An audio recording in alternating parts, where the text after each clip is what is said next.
à tous, c'est Louisa, vous regardez Unlocked, l'émission qui décrypte les entreprises. Aujourd'hui, je reçois Véronique du Crédit Agricole Anjou-Maine et Alexandre du Crédit Agricole Nord-de-France avec qui nous allons parler de leur campagne de recrutement. Mais on va aussi voir en quoi travailler au sein d'une caisse régionale offre une diversité de métiers, permet d'enrichir sa carrière professionnelle et d'être mobile sur l'ensemble du territoire.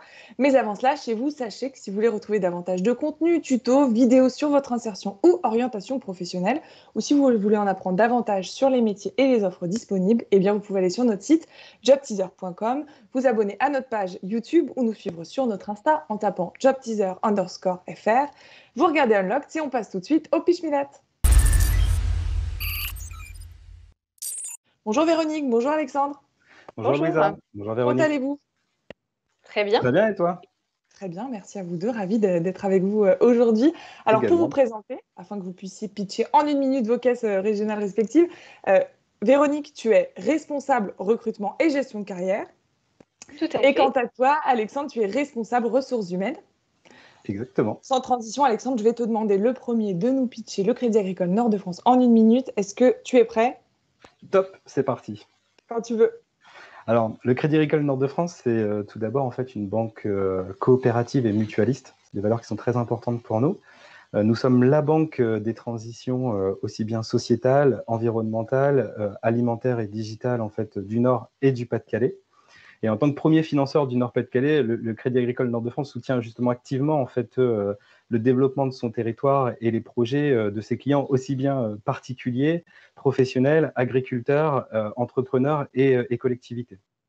Mais on est également en fait, et c'est très important pour nous, un acteur de l'emploi du premier plan en fait au niveau régional, puisque aujourd'hui nous comptons 2980 collaborateurs qui sont répartis sur l'ensemble de nos 239 agences et nos centres d'affaires.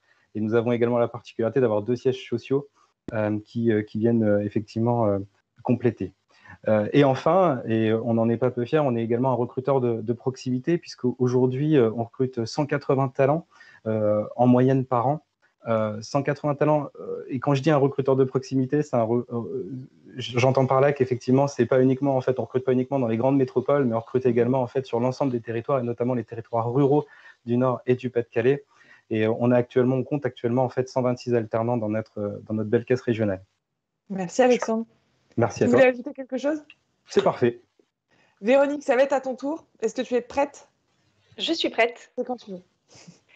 Alors, donc le Crédit Agricole Anjou-Maine, c'est le premier recruteur et employeur de banque et d'assurance sur le territoire Maine-et-Loire, Mayenne et Sarthe. On est un peu plus de 2000 équipiers qui œuvrent chaque jour dans l'intérêt des clients. C'est un peu plus de 180 points de vente donc sur ces 3 départements. Un peu à l'image du Crédit Agricole Nord-de-France, hein, on a à la fois un territoire qui est sur le rural, mais aussi en zone urbaine, avec des zones attractives et chacune avec ses particularités. Grâce à son implantation, donc la caisse régionale est incontournable des grands comme des petits projets sur le territoire. Et elle se caractérise par sa forte présence donc, sur l'ensemble de ces marchés, donc à la fois sur le marché des particuliers, le marché de la banque privée, le marché des professionnels, des entreprises, mais aussi des agriculteurs, donc sur notre territoire qui a un axe assez fort. On recrute également en CDI et on continue de recruter encore et toujours. On était à 135 recrutements en 2020 et puis 63 alternants. On poursuit sur la même dynamique puisqu'on projette de recruter 100 à 150 CDI pour 2021. Merci Véronique. Et vous me le disiez tous les deux quand on préparait cette émission, chaque année vous êtes à la recherche de nouveaux collaborateurs afin de les former, de les accompagner pour qu'ils participent à vos côtés à la croissance du groupe. Alors on va voir précisément les profils que vous recherchez, mais surtout ce que vous proposez aux futurs collaborateurs. Et on voit ça tout de suite en détail. Alors Véronique, est-ce que tu peux nous dire quels sont les types de profils, de diplômes ou encore de formations que vous recherchez? Et il me semble qu'il y a un consensus entre vos 2 caisses régionales. Tout à fait. On recrute à Bac+3 aujourd'hui et on recherche des personnes qui ont une appétence pour la relation client essentiellement. On est assez ouvert en termes de formation, si ce n'est d'avoir tout simplement cette appétence pour le domaine commercial. Euh, Bien sûr, quand on a une formation en banque assurance, c'est un plus. Et tu le disais juste à l'instant, quand tu pitchais ta caisse régionale, tu disais il y a des CDI à pourvoir. Alexandre, est-ce que tu peux nous dire précisément les postes qui sont proposés au sein du Crédit Agricole Nord-de-France? Oui, bien sûr. En fait, au sein du Crédit Agricole Nord-de-France, on va proposer des postes qui vont du conseiller commercial en fait pour le marché des particuliers, conseiller clientèle également, mais on a également en fait des postes à pourvoir sur les marchés spécialisés, notamment des postes de conseiller en gestion de patrimoine ou encore en fait des postes de chargé d'affaires professionnels ou agriculture, pardon. Et comme le disait Véronique, effectivement, nous également on recrute à partir de Bac+3 plutôt sur le marché des particuliers et on tend à aller vers un Bac+5, notamment sur le marché lors des recrutements sur les marchés spécialisés. Et Véronique, de ton côté, au sein du Crédit Agricole Anjou-Maine, quels sont les postes que vous proposez qui sont disponibles? Alors, les postes que l'on propose aujourd'hui sont sur le marché des particuliers, donc sur différents segments de cette clientèle, donc conseiller bancaire, conseiller clientèle, conseiller des particuliers. Et puis, on recrute également des conseillers clientèle sur le marché des agriculteurs. Et vous avez commencé à en parler un peu tout à l'heure en donnant des chiffres. Il y a combien de postes à pourvoir de ton côté, Alexandre? Alors, on va dire que sur une année classique, on ne va pas parler de ce qui s'est passé, mais en fait, sur une année classique, en fait, on va recruter en moyenne 170, 180 salariés, nouveaux talents en fait par an. Ça, c'est en ce qui concerne uniquement les CDI. On n'oublie pas également qu'effectivement, il y a des opportunités chez nous en fait en CDD de manière un peu plus ponctuelle et les alternants, on en recrute 126 par an parce que c'est important et notamment en fait en ce moment d'aider également les jeunes diplômés à se former. C'est important en tout cas pour nous de le faire et nous avons également, nous proposons également des stages pour les plus jeunes qui veulent découvrir les métiers liés à la banque. De ton côté, Véronique, actuellement, il y a combien de postes à pourvoir? Alors, sur une année, on recrute entre 100 et 150 nouvelles recrues. Comme je le disais tout à l'heure, l'année dernière, on a fait 135 recrutements. On part sur la même dynamique sur 2021. On est déjà à plus d'une vingtaine alors que seul le mois de janvier est en train de se terminer. Voilà. Et puis, on a une centaine de stagiaires par an que l'on recrute également. Et puis, en alternance, on va augmenter notre volume de recrutement cette année puisqu'on va passer à 70 contre 63 l'année dernière. Et l'objectif, c'est encore d'augmenter en 2022.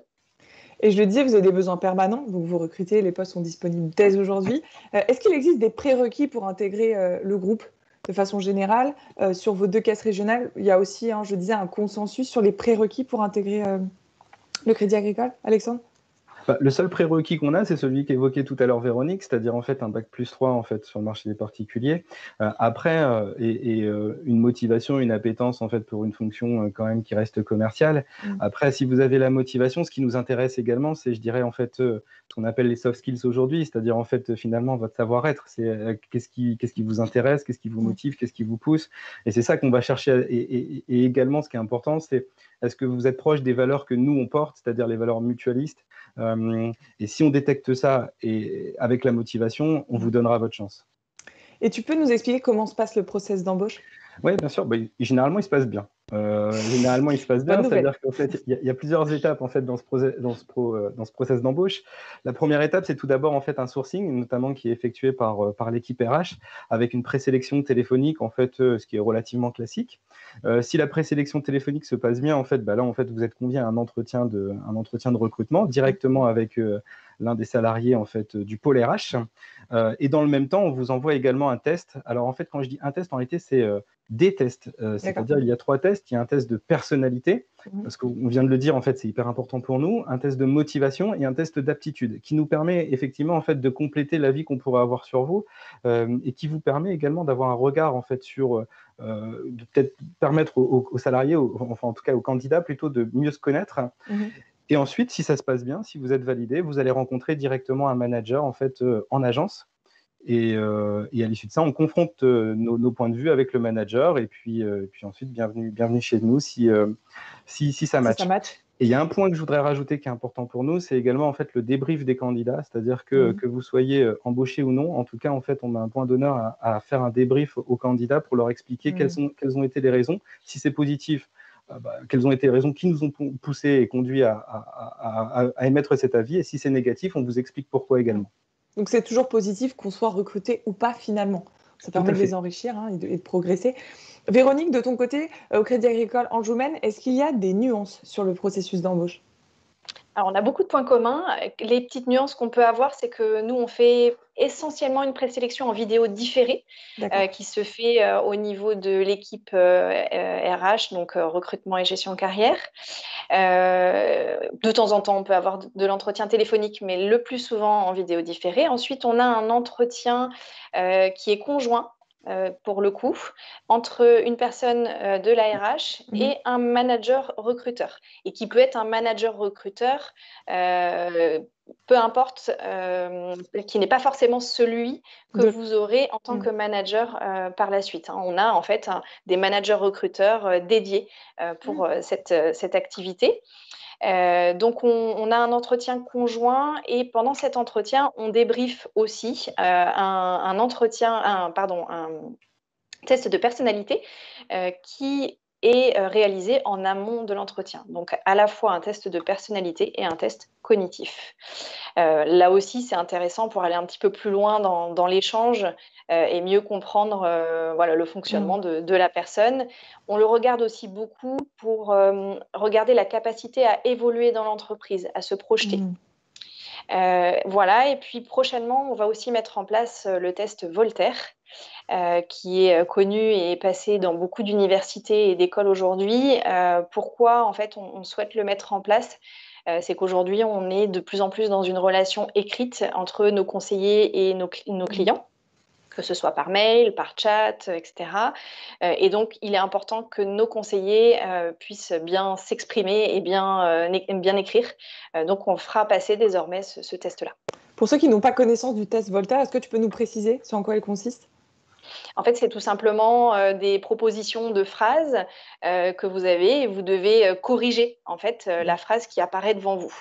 Donc, c'est assez rapide. Vous devez faire ça en un quart d'heure et ça permet de voir si rapidement on arrive à détecter les fautes d'orthographe, de grammaire, etc. Et je rajouterai une chose, comme Alexandre, aussi on met un point d'honneur à débriefer chaque entretien, qu'il soit positif ou négatif. C'est aussi important de le préciser. Parce que ça fait partie aussi de l'expérience candidat. Donc le feedback avant tout. Une fois que le candidat est sélectionné, il y a la phase d'intégration des nouveaux collaborateurs. Comment ça se passe de ton côté, Alexandre?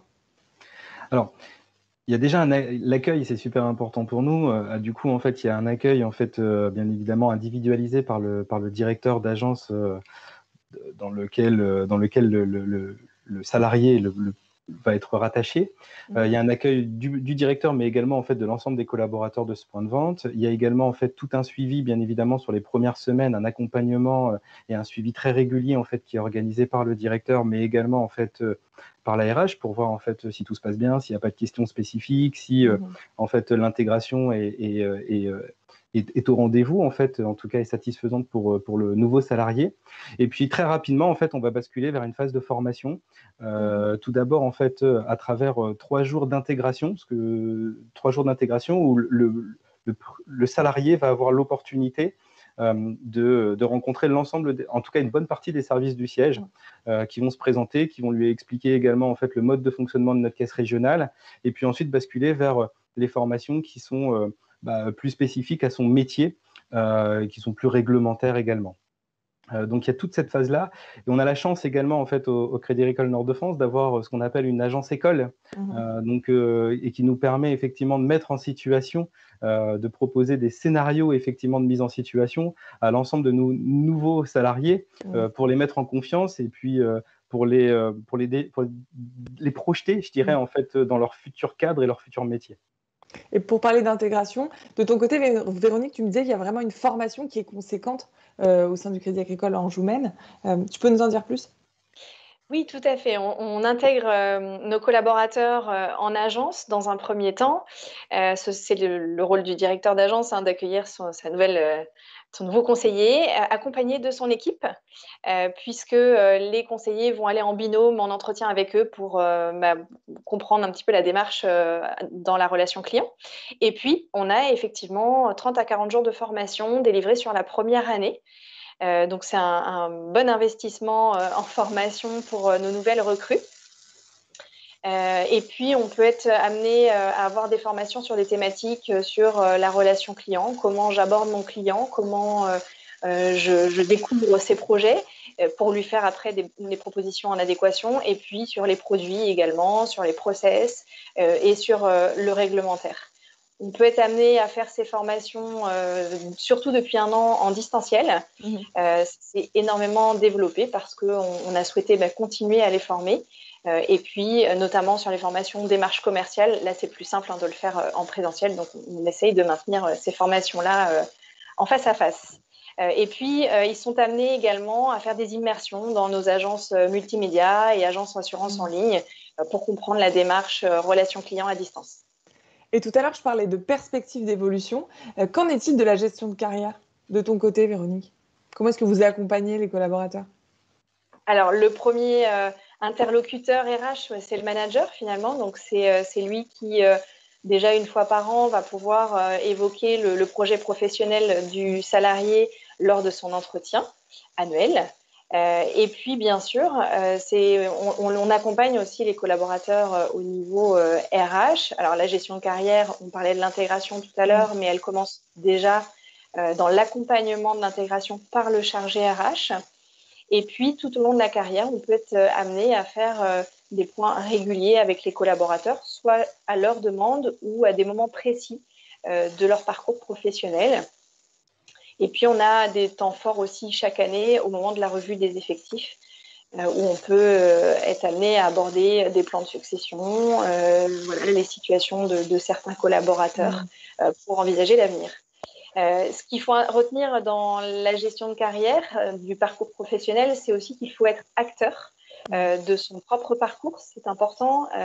On attend parfois beaucoup de l'entreprise, mais c'est aussi aux salariés de regarder ce qui se fait comme offre de formation, d'aller vers les offres internes, parce qu'on a un système d'offres internes qui est assez riche, et de chercher à comprendre quelles sont mes compétences et qu'est-ce que je vais pouvoir transposer dans un autre métier. Par contre, Véronique, il y a ton micro qui grésille un peu. Peut-être que tu peux débrancher, enlever tes écouteurs.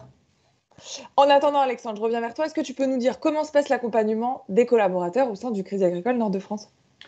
En termes d'évolution, je rejoins totalement ce qui a été, et d'accompagnement, je rejoins totalement ce qui a été dit par Véronique. C'est vrai qu'effectivement, nous également, nous avons ce système d'entretien annuel, bien logiquement.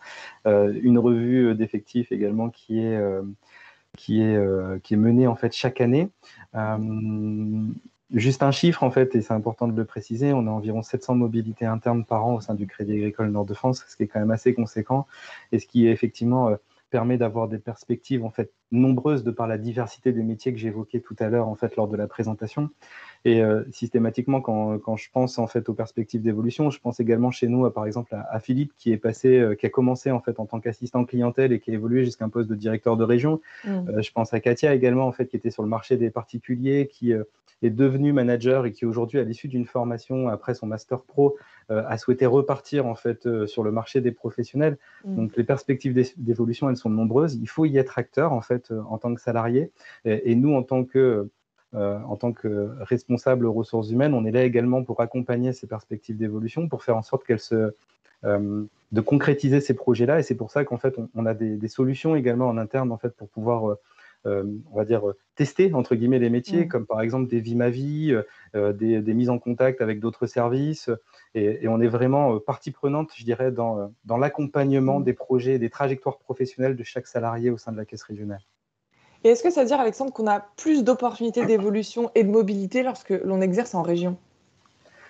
Alors, plus, je ne sais pas, mais en tout cas, il y en a. Ça, c'est une certitude. Il y en a parce que forcément, en fait, à partir du moment où on est plus mobile, où on a en fait, on élargit son spectre de recherche et sa mobilité, automatiquement, en fait, on peut côtoyer, on peut toucher du doigt, en fait, je dirais, différents marchés, que ce soit du marché haut de gamme, du marché agricole ou du marché professionnels, ce qui permet également en fait d'avoir peut-être des interlocuteurs en fait, on va dire un peu différents que si on était uniquement cantonné en fait à de l'urbain. Et donc automatiquement en fait les évolutions en fait et les perspectives de carrière sont selon moi en fait peut-être au moins aussi importantes, voire un peu plus importantes effectivement que si on se cantonne uniquement à rester dans sa propre agence. Véronique, tu as quelque chose à ajouter par rapport à ce que vient de dire Alexandre sur le... Non, c'est ce qu'a dit Alexandre et je rejoins vraiment ce qu'il exprime. C'est vrai que voilà, plus on est mobile, voilà, plus le rayon de mobilité est là, et plus on a d'opportunités, hein, c'est un peu mathématique quelque part. Et donc ça, dans l'évolution du parcours professionnel, c'est important de l'avoir en tête parce que on a de belles agences dans les zones rurales, semi-urbaines et avec des territoires qui sont riches, des clients aussi où c'est peut-être la fidélisation est peut-être encore plus ancrée. Et donc ça fait de beaux parcours professionnels. Et tu parlais d'agents, donc pour parler en local, est-ce que vous avez des engagements, des initiatives, vraiment des actions locales, Véronique? On a un tissu associatif qui est assez important sur ce territoire-là. Et donc, on accompagne aussi les associations à travers nos valeurs de coopératifs et mutualistes. Nos caisses locales, notamment avec nos administrateurs, hein, sont très présents sur le territoire pour soutenir ces initiatives qui sont locales, que ce soit dans l'entrepreneuriat, mais aussi sur le plan associatif. Et vous avez une campagne publicitaire depuis 2 ans, c'est ça tu me disais? Exactement. En fait, Héros Locaux, c'est une campagne publicitaire d'affichage et aussi sur les réseaux sociaux, qui met en valeur nos clients, voilà, qu'ils soient associations, professionnels. On met vraiment en valeur nos clients sur ces affichages-là. C'est aussi pour démontrer aussi toutes nos valeurs de mise en avant du territoire. C'est-à-dire que vous allez dans l'abribus qui est à côté de chez vous et vous voyez peut-être quelqu'un que vous connaissez, en fait, parce que c'est quelqu'un du secteur géographique. Alexandre, de ton côté, est-ce que vous avez des engagements locaux? Alors, on a des engagements locaux parce que déjà, en fait, notre raison d'être en fait, au Crédit Agricole, c'est agir chaque jour dans l'intérêt de nos clients et de la société. C'est ce qu'on s'efforce de faire au quotidien. Donc, en fait, on a un peu à l'image de ce que disait Véronique, hein, c'est-à-dire qu'on a des fonds d'initiative locales en fait, qui sont proposés, qui sont gérés avec les administrateurs de nos caisses locales. Après, en fait, d'un point de vue plus RH, on a également en fait, développé des partenariats pour être partie prenante également en fait dans la région, des partenariats notamment avec l'APELS, donc l'agence pour l'éducation par le sport, ce qui nous a permis également en fait d'embaucher un certain nombre d'alternants en fait cette année. On a également des partenariats avec nos quartiers ont du talent, ce qui permet également à plusieurs salariés de la caisse régionale en fait de tutorer, de mentorer également en fait des jeunes qui pourraient être en difficulté dans leur recherche d'emploi. C'est des choses qui sont importantes pour nous. Et puis là, d'un point de vue plus national, on a également en fait le lancement d'une plateforme en fait qui s'appelle Useful by CA, et c'est une plateforme en fait emploi pour les jeunes diplômés. C'est de l'emploi, de l'information et de la mise en relation des jeunes diplômés avec des professionnels. Donc, beaucoup d'initiatives qui sont mises en place, en tout cas en local. Merci à tous les deux. Maintenant, on va passer au break de Viens d'entreprise. Je vais vous dire d'où ou don't. Ça va être à vous de me répondre le plus vite possible. On va voir s'il y a des similitudes ou au contraire des différences. Vous êtes prêts? Ça marche, c'est parti. On passe au do and don't. Alors, première question.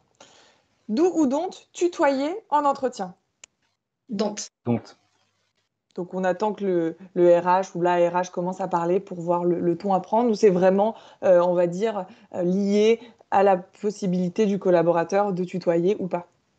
Il faut plutôt attendre que le RH commence à parler pour savoir si on va tutoyer ou vous voyez?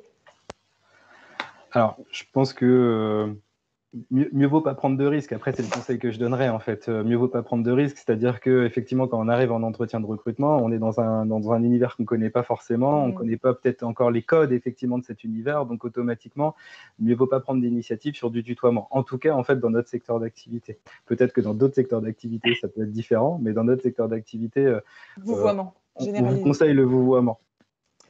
Do ou don't préparer son CV pour l'entretien visio? D'où D'où? Vous demandez, alors, et une autre question, est-ce qu'il faut mettre sa caméra obligatoirement lors de l'entretien visio?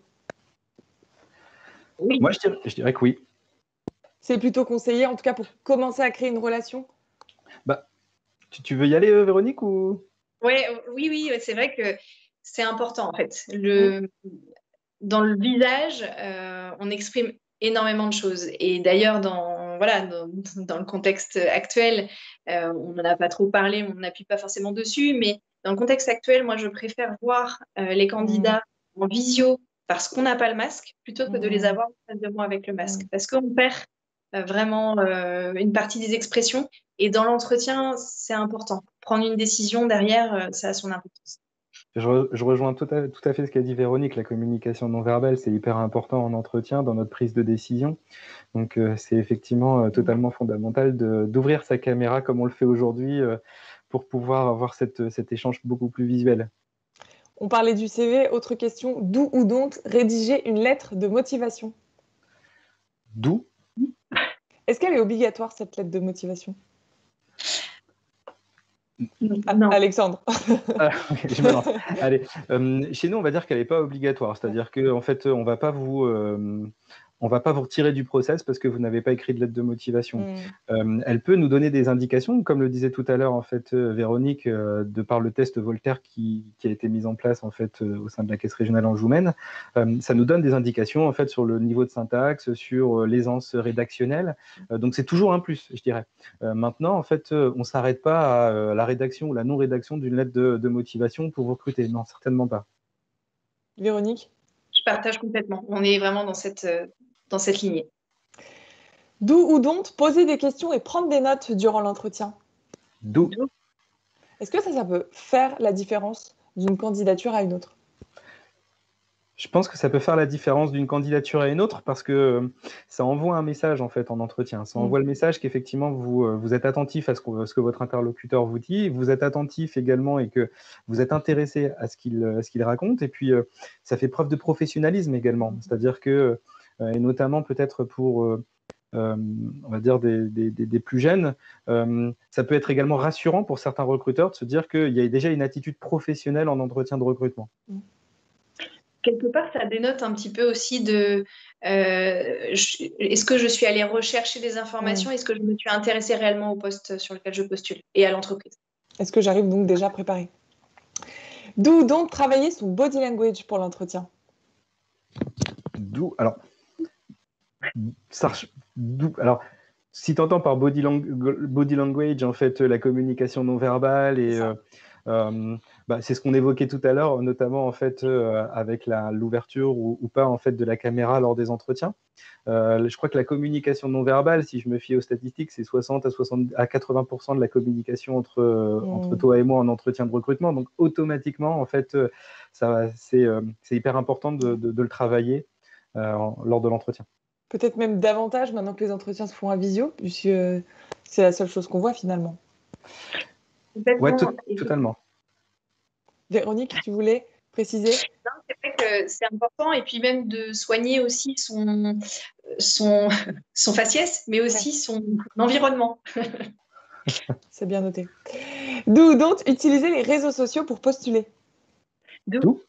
Est-ce que vous pouvez nous préciser ces réseaux? Pour nous, c'est 25% des candidatures aujourd'hui, donc ça prend vraiment une ampleur importante. C'est un canal qui nous permet d'être encore plus visible. Et puis, vous pouvez aussi trouver des informations, des articles, des contenus, et c'est intéressant de pouvoir aller sur ces canaux-là. Intéressant, surtout pour pouvoir préparer vos questions lors de l'entretien. Quand vous dites réseaux sociaux, c'est LinkedIn? Alors oui, on est essentiellement sur LinkedIn, et puis on est aussi, nous également, au Crédit Agricole Anjou-Maine, sur un réseau social spécialisé qui est Doc Finance. Voilà, c'est les deux sur lesquels on est présent. Pareil, totalement. C'est ce que tu voulais dire aussi, Alexandre? Ouais, totalement. En fait, c'est LinkedIn et Doc Finance également. En fait, on est dessus. D'où donc cravate ou pas cravate? Donc. Ça me rassure Alexandre. me rassure que tu dis non, Véronique, puisqu'aujourd'hui, j'ai pas mis de cravate.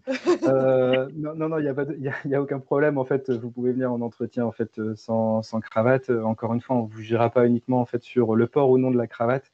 Ce qui nous intéresse surtout, c'est votre savoir-être, votre motivation, votre envie et puis les compétences que vous pouvez nous apporter ou développer chez nous. Et si vous l'avez, ça nous conviendra également. D'où donc solliciter son manager pour participer à des formations.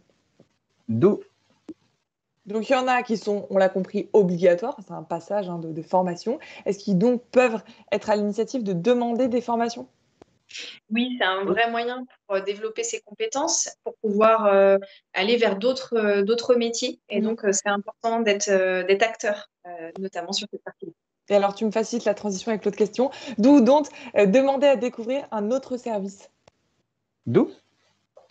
C'est le Vimavis dont tu parlais, Alexandre ?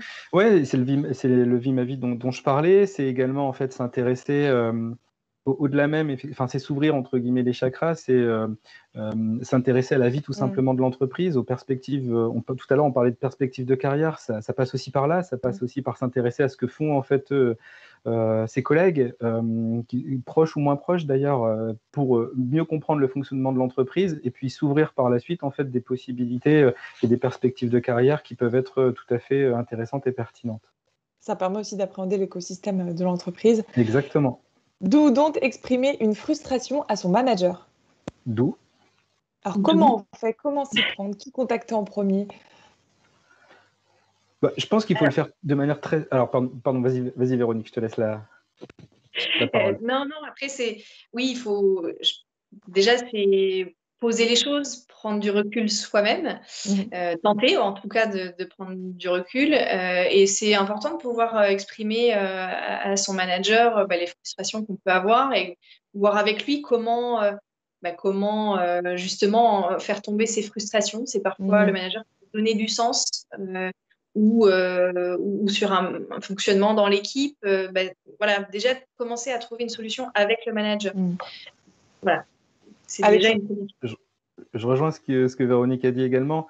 Après, en fait, en fonction du contexte, il y a différents interlocuteurs. Bien évidemment, le manager reste l'interlocuteur principal. Si jamais, en fait, le salarié n'est pas à l'aise pour différentes raisons pour évoquer le sujet avec son manager, il peut tout à fait solliciter, en fait, notamment les ressources humaines. On est également là pour ça, c'est-à-dire accompagner les salariés sur une frustration, sur l'aider à trouver une solution.